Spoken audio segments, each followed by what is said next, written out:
Il existait, quelque part entre les collines humides et les forêts profondes du nord de la France, un village si discret qu'il n'apparaissait sur aucune carte récente. Les routes qui y menaient étaient étroites, souvent recouvertes de brume, et les rares voyageurs qui s'y aventuraient le faisaient presque par accident, comme si le lieu avait été oublié par le monde lui-même. C'est par une fin d'après-midi d'automne, vers la fin du 19e siècle, qu'un voyageur solitaire emprunta l'un de ces chemins. Depuis plusieurs jours, il parcourait la région à pied, traversant des vallées silencieuses et des bois où les feuilles mortes étouffait le bruit de ses pas. L'air était chargé d'humidité et une lumière grise filtrait à travers les nuages bas. Au détour d'un chemin bordé de pierres anciennes, il aperçut enfin les premières maisons. Le village semblait ancien, peut-être même plus ancien que les routes qui l'entouraient. Les toits étaient couverts d'ardoises sombres, certaines fissurées par le temps. Les murs de pierre portèrent les traces d'innombrables hivers. Une petite église se dressait au centre, sa tour penchée vers le ciel comme un doigt fatigué pointé vers les nuages. Rien ne bougeait. Le voyageur ralentit instinctivement. Il était encore tôt dans l'après-midi, pourtant les rues paraissaient presque désertes. Une femme traversa la place principale avec un panier serré contre elle, marchant rapidement sans lever les yeux. Plus loin, un vieil homme empilait du bois contre le mur de sa maison, avec une nervosité étrange, jetant régulièrement des regards vers l'horizon. Un détail attira bientôt l'attention du voyageur. Presque toutes les fenêtres du village possédaient des volets épais, bien plus solides que ceux que l'on trouvait habituellement dans les campagnes. Certains étaient renforcés par des barres de métal noircies. Sur plusieurs maisons, ces volets étaient déjà fermé, malgré la lumière encore présente. Le vent glissa dans la rue étroite, faisant grincer une enseigne rouillée, suspendue au-dessus d'une ancienne auberge. Le voyageur s'approcha lentement. À travers la vitre poussiéreuse, il aperçut l'intérieur faiblement éclairé. Quelques silhouettes étaient assises autour de tables de bois. Pourtant, même à cette distance, quelque chose dans leur posture trahissait une tension silencieuse. Personne ne riait, personne ne parlait avec animation. L'atmosphère semblait retenue, comme si tout le village attendait quelque chose. En continuant sa marche, le voyageur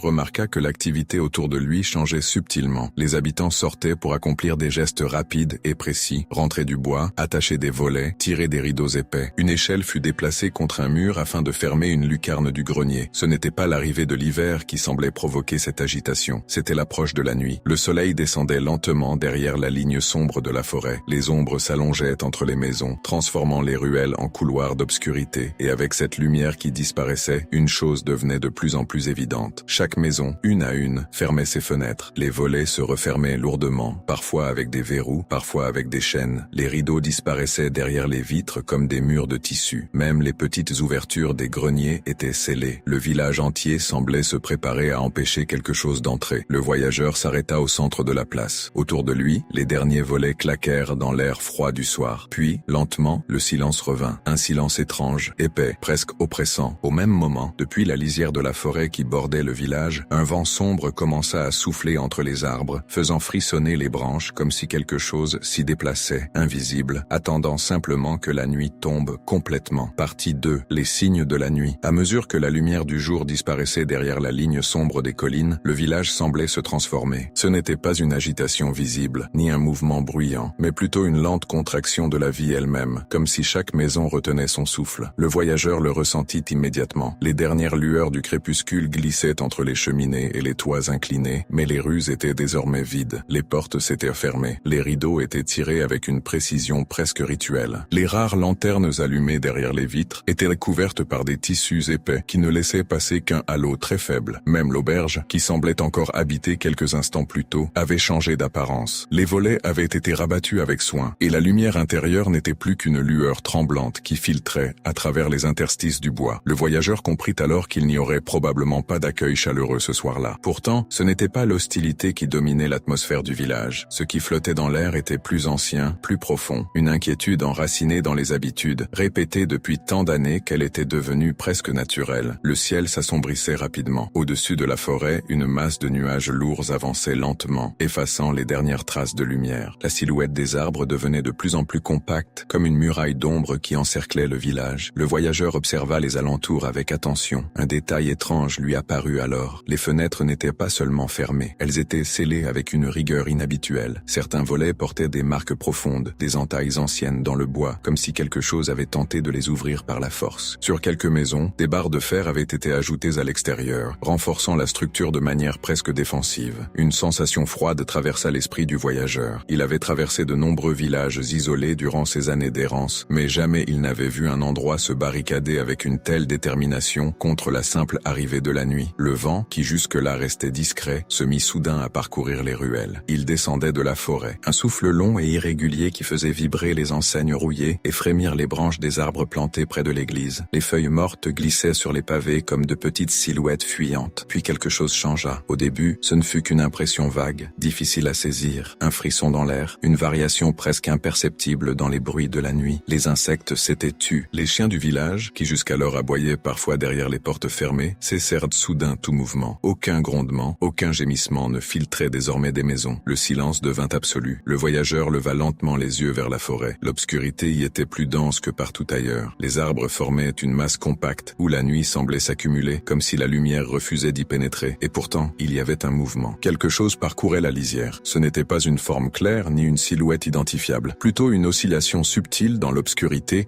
comme si les ombres elles-mêmes se déplaçaient entre les troncs. Le vent s'intensifia. Une branche craqua profondément dans la forêt. Le voyageur sentit alors une étrange sensation d'observation, comme si le village entier, désormais fermé et silencieux, n'était plus qu'un refuge fragile au bord d'un territoire qui s'éveillait lentement avec la nuit. Et tandis que les premières étoiles disparaissaient derrière les nuages épais, une certitude silencieuse s'imposa dans l'esprit du voyageur. Les habitants ne fermaient pas leurs fenêtres par superstition. Ils le faisaient parce que quelque chose venait réellement de la forêt. Partie 3. Ce qui rôde dans l'obscurité. La nuit s'installa complètement sur le village, lourde et compacte, comme une couverture jetée sur la terre. La forêt qui entourait les maisons devint une masse indistincte, un mur d'ombre dont il était impossible de distinguer les limites. Le voyageur demeurait sur la place presque déserte, immobile au milieu des pavés froids. Une seule lampe restait suspendue près de l'église. Sa flamme fragile tremblait dans le vent, projetant des ombres irrégulières contre les murs de pierre. Chaque mouvement de lumière semblait déformer les ruelles, allongeant les silhouettes des maisons comme si elles se penchaient lentement les unes vers les autres. Quelque chose dans l'air avait changé. La nuit n'était pas seulement silencieuse, elle semblait attentive. Le voyageur commença à percevoir de légers mouvements provenant de la forêt. D'abord très faibles, presque confondus avec le vent, puis un peu plus distincts. Des craquements lointains, des branches qui se pliaient lentement. Par moments,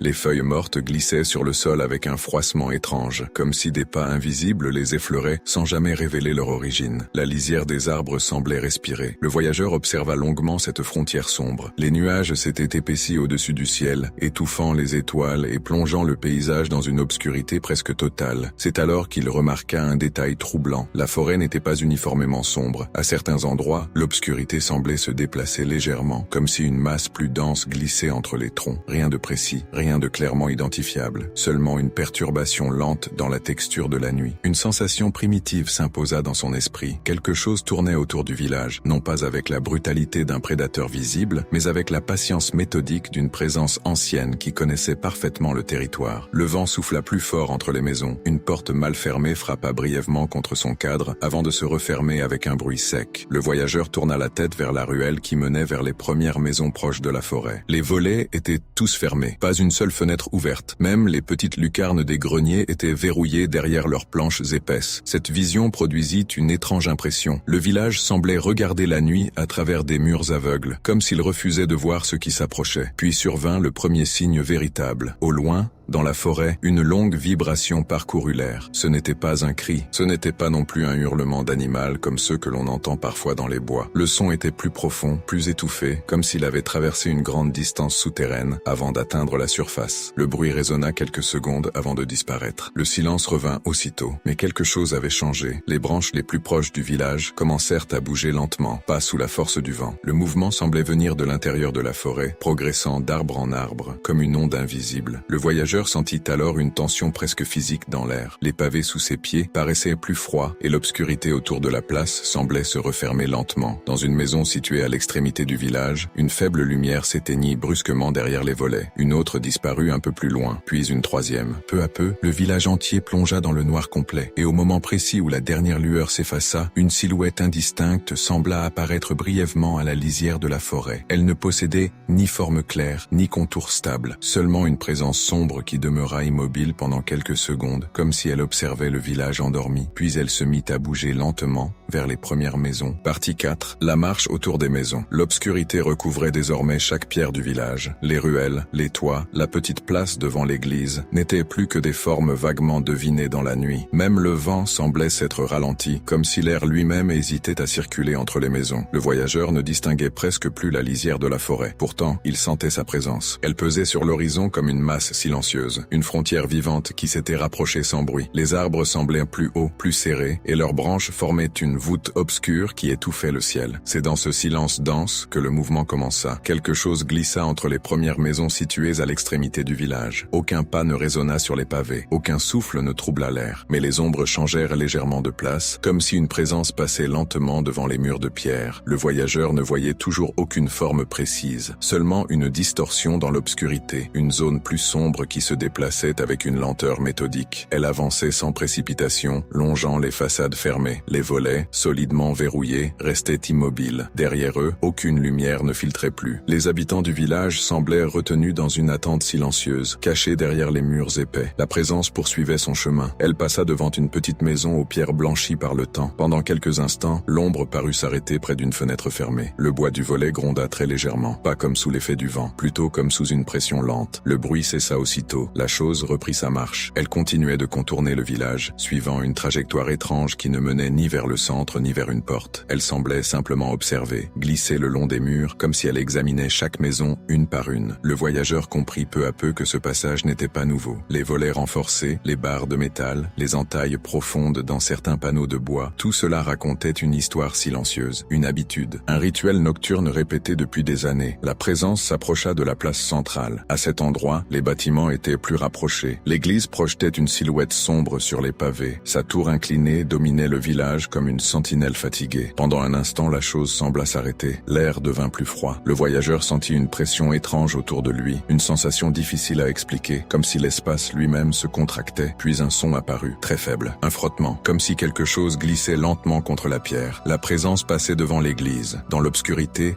la porte massive du bâtiment demeurait fermée, barrée par une lourde traverse de bois. Pourtant, lorsque l'ombre s'en approcha, le bois émit un craquement sourd, semblable à une réponse involontaire. La chose ne tenta pas d'entrer. Elle continua simplement sa ronde, autour des maisons, autour des ruelles, toujours lentement, toujours sans bruit. Puis elle se dirigea vers le côté opposé du village, là où les dernières habitations touchaient presque la forêt. Le voyageur observa la masse sombre s'éloigner, et tandis que cette présence retournait vers les arbres, une pensée inquiétante commença à prendre forme dans son esprit. Ce qui venait du bois ne cherchait pas à pénétrer dans les maisons. Il semblait seulement vérifier que toutes les fenêtres étaient bien fermées. Partie 5, la fenêtre oubliée. Vers le cœur de la nuit, le vent changea de direction. Il descendait maintenant lentement des collines, glissant entre les maisons comme un souffle froid venu d'un autre lieu. Les toits d'ardoise grincèrent légèrement sous cette nouvelle pression, et les branches des arbres plantés autour de l'église se balancèrent avec une lenteur presque hypnotique. Le village demeurait plongé dans l'obscurité la plus totale. Rien ne bougeait, rien ne respirait à l'extérieur. Pourtant, la présence n'avait pas disparu. Elle s'était éloignée vers la forêt, mais son passage avait laissé derrière lui une impression persistante, comme si l'air lui-même gardait la mémoire de ce qui venait de circuler entre les maisons. Le voyageur restait immobile. Ses yeux s'étaient peu à peu habitués à la pénombre, et certaines formes du village commençaient à redevenir visibles. Les angles des murs, les lignes irrégulières des toits, la silhouette austère de l'église. C'est alors qu'un détail attira son attention. Sur l'une des maisons situées près de la place, une faible lueur apparaissait. Elle était minuscule, presque imperceptible. Un filet de lumière glissait à travers une fenêtre. Pas un volet fermé, pas une planche solidement verrouillée comme sur les autres habitations. Simplement une vitre ancienne, légèrement embuée, derrière laquelle tremblait la flamme d'une bougie. Cette maison semblait oubliée, ou peut-être habitée par quelqu'un qui ignorait encore la règle silencieuse du village. Le voyageur observa la fenêtre avec une inquiétude croissante. La lumière vacilla doucement sous l'effet du vent qui se faufilait dans les ruelles. Elle révélait par moments l'intérieur d'une petite pièce aux murs étroits, remplie d'objets indistincts, puis le silence changea. Un craquement très lointain se fit entendre du côté de la forêt. Le voyageur sentit immédiatement la même sensation glacée qui avait parcouru l'air plus tôt dans la nuit. Quelque chose revenait. Le mouvement recommença dans l'obscurité des arbres, d'abord lentement, puis avec une direction précise. La masse sombre qui s'était éloignée semblait glisser à nouveau entre les troncs, se rapprochant progressivement du village. Les branches se pliaient sur son passage avec une discrétion presque irréelle. Elle avançait directement vers les premières maisons. Cette fois, sa trajectoire ne dessinait plus une ronde. Elle suivait une ligne qui menait vers la place, vers la fenêtre. Le voyageur sentit son cœur se serrer. Le village restait silencieux, enfermé derrière ses volets épais. Aucune lumière ne se rallumait, aucune porte ne s'ouvrait. Les habitants demeuraient cachés dans leur maison comme s'ils savaient déjà ce qui allait se produire. La présence franchit la lisière de la forêt. Elle entra dans la première ruelle. L'obscurité sembla se condenser autour d'elle, avalant les contours des maisons à mesure qu'elle progressait. Les pavés eux-mêmes paraissaient absorber la faible lumière de la nuit, lentement, inexorablement. La chose approchait de la place. La petite flamme derrière la fenêtre continuait de trembler, inconsciente de ce qui avançait vers elle. Lorsque la présence atteignit enfin le bord de la place, elle s'arrêta. Un silence plus profond encore tomba sur le village. La lueur de la bougie vacilla. Puis, pour une fraction de seconde, quelque chose se refléta dans la vitre. Une forme impossible à comprendre. Ni humaine, ni animale. Une silhouette faite d'ombres mouvantes,